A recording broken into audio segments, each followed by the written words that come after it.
আসসালামু আলাইকুম রহমতুল্লাহ বারাকাতু। সুপ্রিয় দর্শক,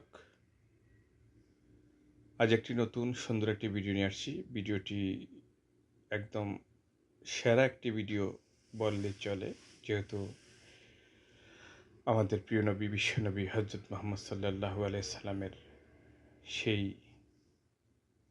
বাড়িটি, যেখানে আমার নবীজির ঘর ছিল, সেই ঐতিহাসিক সেই জায়গাটি।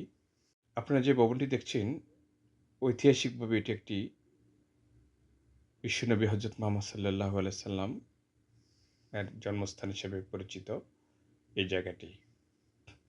এই জায়গাটি অবস্থিত পবিত্র মক্কা নগরীর হৃদয়ে মসজিদুল হারামের অতি নিকটে।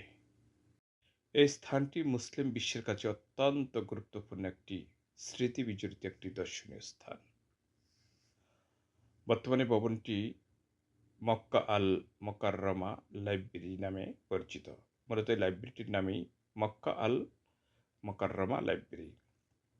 এখানে আমার নবীজির আগে একটি ঘর ছিল। মূলত এর পাশেই আবু জাহেলের হাম্মাম অবস্থিত।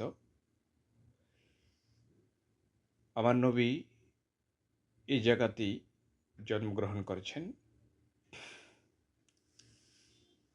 ঐতিহাসিক এই স্থানটি সংরক্ষণের জন্য সৌদি আরব সরকার এটিকে একটি সমৃদ্ধ পাবলিক লাইব্রেরিতে রূপান্তর করেছেন। এখানে সংরক্ষিত রয়েছে অসংখ্য দুর্লভ গ্রন্থ, প্রাচীন ইসলামিক পাণ্ডুলিপি ও গুরুত্বপূর্ণ ঐতিহাসিক দলিল।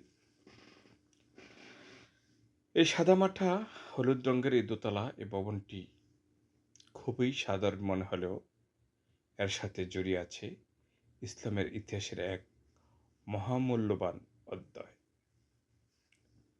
প্রতিদিন বিশ্বের বিভিন্ন প্রান্ত থেকে আগত মুসল্লি, গবেষক ও দর্শনার্থীরা এই স্থানটি দেখতে আসেন এবং এর ঐতিহাসিক গুরুত্বপূর্ণ সম্পর্কে জানার চেষ্টা করেন। এটি শুধু একটি ভবনই নয়, বরং ইসলামের ইতিহাসের সঙ্গে গভীরভাবে সম্পৃক্ত একটি স্মৃতিচিহ্ন, যা আমাদের প্রিয় নবী বিশ্বনবী হজরত মুহাম্মদ সাল্লাল্লাহু আলাইহি সাল্লামের আগমনের স্মৃতি বহন করে চলছে। ভিডিওটি ভালো লাগলে সবাই শেয়ার করবেন এবং অন্যদেরকে দেখার সুযোগ করে দেবেন। প্রিয় দর্শক, আপনারা যখনই মক্কায় সৌদি আরবে আসেন, আপনারা উমরা করতে আসেন, অবশ্যই আসলেই আমরা আমাদের নবীজির স্মৃতি বিজড়িত দর্শনীয় স্থানগুলো দেখবেন। তার মধ্যে বিডি ইসলামী